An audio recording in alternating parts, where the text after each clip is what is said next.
Auto சாரதிகளுக்கு இடையில சண்டை. ஆனா, அந்த சண்டை தேவையில்ல. ஒரு புரிதல் இல்லாம தான் அந்த சண்டை நடக்குது.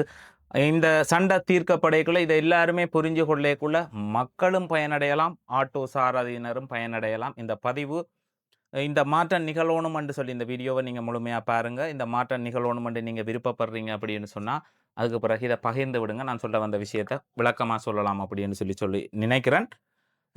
டிகே கார்த்திக் அப்படின்ற டிகே வன்னி என்ற இந்த யூடியூப் சேனலுக்கு நீங்கள் புதுசாக இருந்தீங்கன்னு சொன்னால் மறக்காமல் சப்ஸ்கிரைப் பண்ணி உங்களுடைய ஆதரவை தாங்க. ஆதரவு தந்து கொண்டிருக்கிற அனைத்து உறவுகளுக்குமே என்னுடைய மனமார்ந்த நன்றிகளை வந்து தெரிவித்துக் கொள்கிறேன்.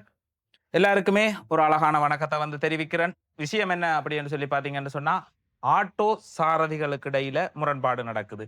பிக்மி என்று சொல்லக்கூடிய ஒரு ஆன்லைன் ஆப் வந்துட்டு இந்த பிக்மி ஊடாக ஒவ்வொரு நபர்களையும் கண்டெக்ட் பண்ணக்கூடிய ஒரு ஆப்.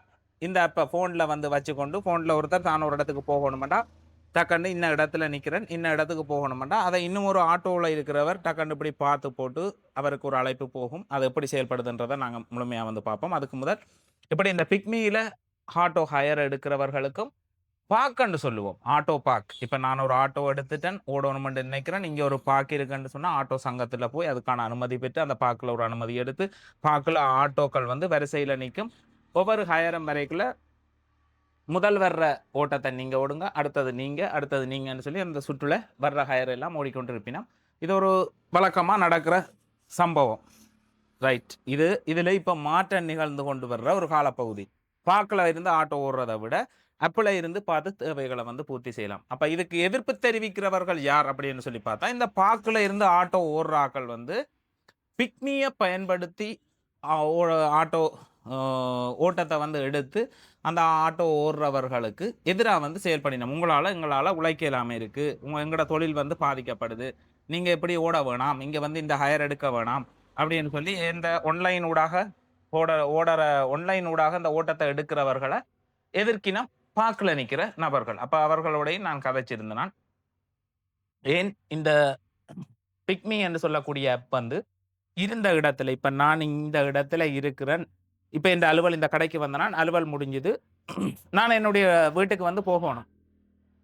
இந்த வீட்டுக்கு வந்து போகணும் அப்படின்னு சொல்லி நான் கேட்க, அடுத்த கணம் நான் பிக்மியில இந்த இடத்துல நிற்கிறேன், தர்மபுரத்துல நிற்கிறேன், என் வீடு முரசுமோட்டைக்கு போகணும் அப்படின்னு சொல்லி பிக்மியில ஒரு அழைப்பை போட்டுட்டா, ஏற்கனவே பிக்மியில பதிவு செய்து வச்சிருக்கிற இப்ப நான் ஒரு ஆட்டோ ஓடணும்னு நினைக்கிறேன், என் வீட்டில் பிக்மியில ஒரு அக்கௌண்ட் ஒன்று திறந்து இந்த ஆவணங்கள் எல்லாம் நான் கொடுத்து நான் யாருன்றதை உறுதிப்படுத்தி அங்கே ஒரு அனுமதியை பெற்று நான் ஒரு பயனாளராக இருப்பேன். ஒரு ஆப் ஒன்று இருக்குது, அந்த ஆப்புக்குள்ளே போய் திறந்த ஆப்பை வச்சுட்டு இந்த ஆட்டோவில் முன்னுக்கு ஸ்டாண்ட் பண்ணி அதை வச்சுட்டு வெயிட் பண்ணி கொண்டிருக்க.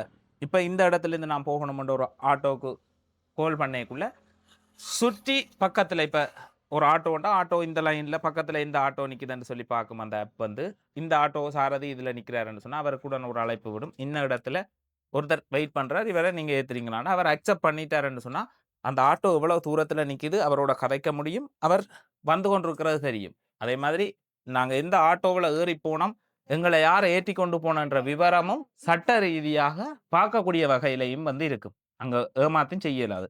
அப்போ இதை வந்து பாக் நடத்துகிற இப்போ ஒரு பாக்கில் இருந்து ஆட்டோவை ஓடுறவர்கள் வந்து எதிர்க்கினோம். என்ன காரணத்துக்காக எதிர்க்கினோம் அப்படின்னு சொல்லி பார்த்தா, இப்ப ஏன் நீங்களும் பிக்மி ஓடுங்களன் அப்படின்னு சொல்லி அந்த பார்க்கில் இருக்கிற ஆக்கள்கிட்ட வந்து கேட்க அந்த ஓட்டம் கட்டுப்படியாகாது. ஏன் உங்களுக்கு கட்டுப்படியாகாதுன்னு சொன்னா, இப்ப ஒரு ஆள் ஆட்டோ பிடிக்கிறார், நான் இங்க இருந்து முரசுமோட்டோ போகணும், முரசுமோட்டோ போறதுக்கு 500 ரூபா அப்படின்னு சொன்னா, இங்க இருந்து இத்தனை கிலோமீட்டர், இதுக்கு 500 ரூபான்னு சொன்னா, அந்த 500 ரூபா காசு அறவுறப்படுறதுல வந்து பாத்தீங்கன்னா, இங்க இருந்து அந்த ஆட்டோ அங்க போய் திரும்ப அந்த பாக்குக்கு வர்ற அளவுக்கான காசை அறவடினம் இந்த பாக்குல உள்ள ஆக்கள். ஆனா பிக்மி அப்படின்னு சொல்லக்கூடிய ஆப் அந்த என்னத்தை வந்து பார்க்குதுண்டா, இவர் இங்க இருந்து இங்க போகணும், இதுக்கு இப்ப ஒரு பாக்கில் இருக்கிற ஆட்டோ வந்து 400 ரூபா வேண்டினா பிக்மியில வந்து 200 ரூபாயோட பயணம் செய்யக்கூடிய மாதிரி இருக்கு. அப்ப இங்க இருந்து அவர் அங்க கொண்டு விடுறதுக்கான காசை மட்டும்தான் அறவிடும். அதுக்கு பிறகு அந்த ஆட்டோ அதுல வெயிட் பண்ணி நின்று பிக்மி ஆப்பை பயன்படுத்தி அதுக்குள்ள வேறு யார் ஆளுக்கு தேவை வரைக்குள்ள அதுல ஒரு ஹயர் கிடைக்க அதை பயன்படுத்தி அது ஓடும். அப்ப இந்த ஆட்டோ பாக்குக்கு வராது. இப்ப இங்க இருந்து ஒரு ஹயர்ல இந்த இடத்துக்கு போயிட்டேன்னா இங்க இருந்து வேற ஒரு இடத்துக்கு போகும், வேற இடத்துல இருந்து வேற இடத்துக்கு போகும். இப்படி இந்த பிக்மி ஓடுற ஆக்கள் என்ன செய்வாங்கன்னா, இப்ப கிளிநொச்சியில ஆரம்பிச்ச ஓட்டம்னு சொன்னா அவங்க சில வேளை மாங்குளமும் போவாங்க, வவுனியாவும் போவாங்க, எங்கேயும் நிற்பாங்க. அவங்க வந்து சொலிட் பண்ணல. அது என்னடா அந்த பிக்மியில வர்ற ஓர்டரின் அடிப்படையில் ஓடிக்கொண்டிருப்பினும் அவைகளுக்கு ஒரு லாபம் காட்டும். ஆனா பாக்கல இருக்கிறாக்கள் அங்கேருந்து பாக்கு திரும்ப வரக்கூடிய ஒரு அறவிடம் அந்த ஏரியாவில் அந்த இடத்துல உள்ள மக்களுக்காக ஓடிக்கொண்டிருப்பினோம். அப்போ இந்த வசதியை விட ஒருத்தருக்கு வெயிட்டிங் சார்ஜ் இல்லை, டக்குன்னு ஃபோனில் தட்டினோன்ன ஆட்டோ வந்து கைக்குள்ள நிற்கிது.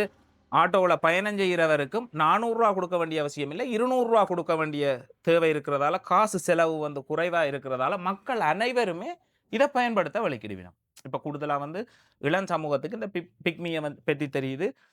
ஏராளமான பேர் டவுனுகள் அங்கங்கே சின்ன சின்ன பயணம் செய்யணும் மாட்டா பிக்மி போடைக்குள்ள அதுக்கு வர்ற காசு குறைவு. ஆனால் உடனுடனே எங்களோட பயணம் ஒரு இடத்துல முடிஞ்சோன்னா அடுத்த இடத்துக்கு போய்க்க டக்குனு பிக்மியை தட்டி போட்டு நிற்க உடனே அதுல இருந்து ஒருத்தர் தொடர்பு கொள்வார். எவ்வளவு தூரத்துல இந்த ஆட்டோ என்ன கிட்ட வந்து கொண்டிருக்குதா, வலிக்கிட்டாரா, அங்க இருந்து உண்மையிலேயே சில பேர் வந்து கொண்டிருக்கிறோம்னு சொல்லுவாங்க, வலிக்கிற மாட்டாங்க. ஆனா இதுல போட்டுட்டு நாங்க அப்படி பார்த்தா ஒரு 400-500 மீட்டர்ல இருந்து ஆட்டோ மைப்பில் வர்றதையே போன்ல வந்து பார்க்கக்கூடிய மாதிரி இருக்கும். அதே மாதிரி அவரோட நாங்க கதைச்சு கொள்ளக்கூடிய மாதிரி இருக்கும். அங்க ரேட் வந்து அவர் வந்து பேச முடியாது. அது அந்த பிக்மி ஆப்பே இவ்வளவு தூரத்துக்கு இவ்வளவு காசு அப்படின்றத வந்து அறவிடும்.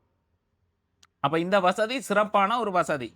இதை பார்க்கல உள்ள ஆட்டோக்காரர் நீங்க எதிர்த்து இந்த பிக்மி வசதியால ஓடையிலாதண்டேக்குள்ள அப்ப உங்களுக்கு இப்போ ஆட்டோக்கு வந்து கொண்டிருக்கிற ஆக்களை விட ஏராளமான பேர் ஆட்டோவை பிடிக்க வலிக்கிடுவினோம். ஏனென்றால் அதோட ரேட் வந்து குறையுது.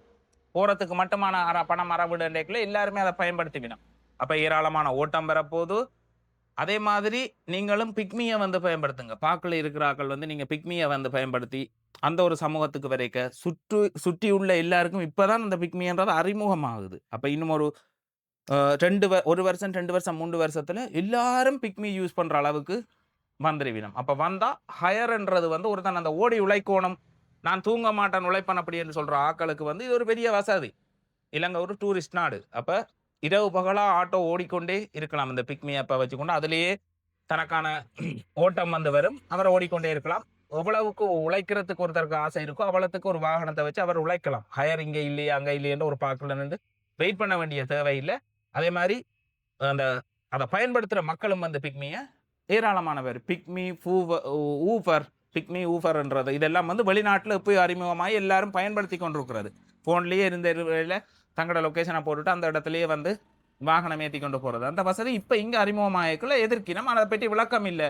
பார்க்கல இருக்கிற ஆக்களுக்கும் வந்து விளங்கலை. நீங்கள் இதை வந்து இந்த பிக்மி வசதியை நீங்கள் வந்து பார்க்கல வச்சு பயன்படுத்திக்குள்ள நீங்களும் எல்லை இல்லாமல் உழைக்கிற ஒரு நபராக மாறலாம்.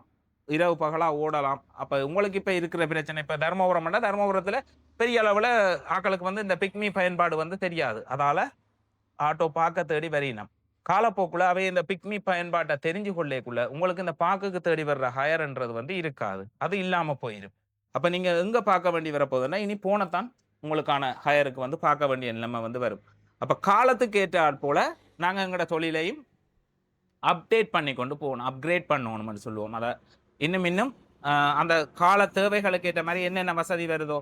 இப்போ பேப்பரில் நியூஸ் ஒரு காலத்தில் வந்து கொண்டிருந்தது, ரேடியோ அதுக்கு பிறகு பெஸ்ட்டாக இருந்தது, அதுக்கப்புறம் டிவி இருந்தது, இப்போ யூடியூப் வந்து வருது. இந்த யூடியூப்பும் நிலையானதான்னு கேட்டால் இல்லை. காலப்போக்குக்கு கால வளர்ச்சிக்கு ஏற்ற மாதிரி இது வேற ஒரு கோணத்தில் மாற்றம் பெற்று வேற ஒன்றா போகும். இது பயனில்லாததான் மாறும். அப்போ அந்த காலத்துக்கு ஏற்றால் போல நாங்கள் மாறணும், அதையே தான் பயன்படுத்துவோம், அதையே தான் இருப்போம்னு சொன்னால் கால வளர்ச்சிக்கு ஏற்றால் போல போக முடியாது. அப்போ அடுத்தது இந்த பிக்மி அப்ப ஆட்டோ சாரதிகள் அனைவருமே இப்போ ஒரு வீட்டில் அப்பா இருக்கிறாருன்னா மகன் இந்த பிக்மியில் எப்படி ஒருத்தரை கூப்பிடுறது, எப்படி நீங்கள் இந்த ஆட்டோவை பதிவு செய்கிறது, எப்படி ஆட்டோவில் பிக்மியில் ஓடர் அதாவது ஒரு சவாரியை வந்து உங்களுக்கான ஓட்டத்தை வந்து பெற்றுக்கொள்றதுன்றதை நீங்கள் தெரிஞ்சு கொண்டு அவருக்கு கற்றுக் கொடுங்க. அதே மாதிரி இளைய சமூகம் இதை நீங்கள் கற்றுக்கொள்ளுங்க. இந்த எல்லாருமே எல்லா மக்களுமே இந்த பிக்மி பயன்பாட்டை பயன்படுத்திக்க ஒரு ஆட்டோ வச்சிருக்கிறவருக்கு இடைவிடாத ஓட்டம் வந்து வரும். இப்போ அவருக்கு இங்கே இருந்து கிளிநொச்சிக்கு ஒரு ஹயர் வருதுன்னா கிளிநொச்சியில் கொண்டு நிப்பாட்டினா கிளிநொச்சியில் திரும்ப ஒரு பிக்மியில் அவர் கொஞ்ச நேரம் அந்த இடத்துலயே வெயிட் பண்ணுவார். இருந்தால் வேற ஒரு ஹயர் ஒன்று வரும். பிக்மி எப்படி செயல்படுதுன்னா இப்போ நான் இந்த இடத்துல இருந்து ஒரு எனக்கு ஆட்டோ தேவைன்னுட்டா முதல் என்ற 100 மீட்டர் 200 மீட்டர் 500 மீட்டருக்குள்ள யார் நிற்கணுமோ அவைகளுக்கு தான் அந்த ஹயரை கொண்டே முதல் கொடுக்கும். அதுக்கு பிறகுதான் தூர இடத்துக்குள்ள இப்போ இதுக்குள்ளேயே இல்லைன்னு சொன்னா தான் அது 1 கிலோமீட்டருக்கு கடந்து அப்படி அதோட ஹயரை வந்து தேடும், அதாவது பயனாளரை கொடுக்கும். அப்போ ஆரென்றாலும் அவருக்கு உழைப்பு போது இவர் இவ்வளவு உழைக்கலாம்ன்றது இல்லாம சாரதிகளும் வந்து யார் இவர் தான் பெறப்போறன்னு இல்லாம பிக்மி என்ற ஒரு அப்புக்குள்ளால ஒரு பயனாளரும் சரியான இதை பிடிக்கலாம். அதே மாதிரி வாகன சாரதிகளும் வந்து உங்களுக்கான ஓட்டத்தை வந்து பெற்றுக்கொள்ளலாம். சாதாரணமா இப்ப சொல்லப்போனா மோட்டார் சைக்கிள் வச்சிருக்கிறவர்கள் கூட பிக்மி வந்து பயன்படுத்தினோம். அப்ப பிக்மிக்குள்ள போயக்குள்ள அதோட வசதி, அதோட வேகம், மற்றது பாதுகாப்பு முறை இதுகள் எல்லாம் பார்க்க எனக்கு நல்லா தானே இருக்குது. ஏன் இத எதிர்ப்பு தெரிவிக்கணும் என்றது தொடர்பா நான் வந்து யோசிக்கிறேன். இத பத்தி அவைகளுக்கு தெளிவு இல்ல. இத பத்தி தெளிவு வரைக்கும் இப்ப அந்த இதுக்கு எதிர்ப்பு தெரிவிக்கிற ஆட்டோ பார்க்ல இருக்கிற சாரதிகள் கூட இத வந்து பயன்படுத்தக்குள்ள, நீங்க இப்ப தர்மபுரத்துல அப்டேட் இல்லாம இருக்கணும். மக்களும் அத பயன்படுத்த தெரியல. இங்க உள்ள ஆட்டோ சாரதிகளுக்கும் வந்து அந்த பிக்னிக்ல போய் அத பயன்படுத்த தெரியல. அதிலிருந்து எப்படி தங்களுக்கான ஓட்டத்த வந்து எந்த நேரமும் பெற்றுக்கொள்ளலாம் அப்படின்னு. அப்ப எல்லாரும் அத பயன்படுத்துற ஒரு சமூகம் வரைக்குள்ள அதுதான் உலகமா வந்து மாறும். அப்ப அதுக்கு நீங்களும் தயாராகுங்க. பிக்மி இல்ல இந்த மாரி ஆப்புகளுக்கு எதிர்ப்பு தெரிவிக்காம அதனூடாக இணைய வசதிய முழுமையா பயன்படுத்தி நீங்களும் வாழ்க்கையில முன்னுக்கு வாங்க. அதே மாதிரி இப்ப இந்த பிக்மில பார்க் இல்லாம பிக்மிய பயன்படுத்துற சேவை வரைக்குள்ள ரெட்டிப்பான காசு ரூ.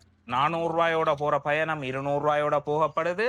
மற்றது அவர்களுக்கும் எல்லை இல்லாம ஓட்டம் வந்து கொண்டே இருக்கு. திரும்பி பார்க்குக்கு வரணும்ன்ற அவசியம் இல்ல. திரும்ப புனேரியும் போகலாம், யாழ்ப்பாணமும் போகலாம். இல்ல அதை விட லோங்கான ஹயர் போறதுக்கு அவசரம் வவுனியா போகணும்னா வவுனியாவும் போகலாம். அப்படி வவுனியாவில் நின்று அவர் கொண்டே திரும்ப பிக்மியை போட்டுட்டு இருக்கிறாருன்னா அவருக்கு அனுராதபுரத்துக்கு ஓட்டம் வருதுன்னா அனுராதபுரத்துக்கு போயிடுவார். அப்ப அவர் ஓடிக்கொண்டே இருப்பார். வாகனம் விட விடாம விளத்துக்கு ஓடுதோ அதுக்கான காசை முளைச்ச மாதிரி இருக்கும். ஒரு இடத்துல ஒரு அயரே நம்பி இருக்காத ஒரு செயல்பாடா வந்து இது எல்லாரும் பயனடைகிற மாதிரி இருக்கு. அப்ப இதை பற்றி உங்களோட கருத்துக்கள், இப்ப இதுக்கு எதிர்ப்பு தெரிவிக்கிறார்கள் ஏராளமான பேர் இருக்கிறீங்க, உங்களோட கருத்துக்களையும் பதிவு செய்யுங்க. அப்பதான் ஒரு தெளிவான விளக்கம் கிடைக்கும். இதை தொடர்ந்து மக்கள் அடுத்த ஒரு நிலைக்கும் போவினம் அப்படி என்று சொல்லி நான் நம்புறேன். எல்லாருக்கும் கருத்து சுதந்திரம் இருக்கு. அழகான முறையில இது இல்ல, இது இப்படி நடந்தா இப்படி மாற்றம் நிகழும் என்ற ஒரு இப்ப நான் புரிஞ்சு வச்சிருக்கிறது, இது நடக்க ஒரு பயணம் செய்யறவரும் குறைஞ்சளவு பணத்தோட பயணம் செய்ய போறார். அது மாதிரி அதை பயன்படுத்துறப்ப ஆட்டோ எல்லாரும் பிடிப்பாங்களான்னா எல்லாரும் பிடிக்க மாட்டாங்க. ஆனா இங்க இருந்து அங்க போக ரூ. 200 தான், ரூ. 400 காசு கொடுக்க தேவையில்லைன்னு எல்லாரும் பிடிப்பாங்க. அப்ப இதாலேயே எல்லாரும் அதை பயன்படுத்த வலிக்கிடுவாங்க. அப்ப தேவைப்பாடு அதிகரிக்கும். அதே மாதிரி சாரதிகளும் இருந்த இருவேலையே உழைச்சு கொள்ளலாம். எல்லை இல்லாம விடியும் மட்டும் ஓடுறதுக்கு எனக்கு ஏழுமண்டா நீங்க ஓடி உழைச்சு கொள்ளலாம். அப்ப அதுக்குரிய வாய்ப்புகள் அதிகரிக்கப்படுது இந்த வரையறைக்குள்ள இல்லாம. இதை பற்றி உங்களோட கருத்தை தெரிவிங்க. அடுத்த பதிவுல சந்திக்கும் வரை உங்களிடமிருந்து விடைபெறுவது உங்கள் DK கார்த்திக். நன்றி.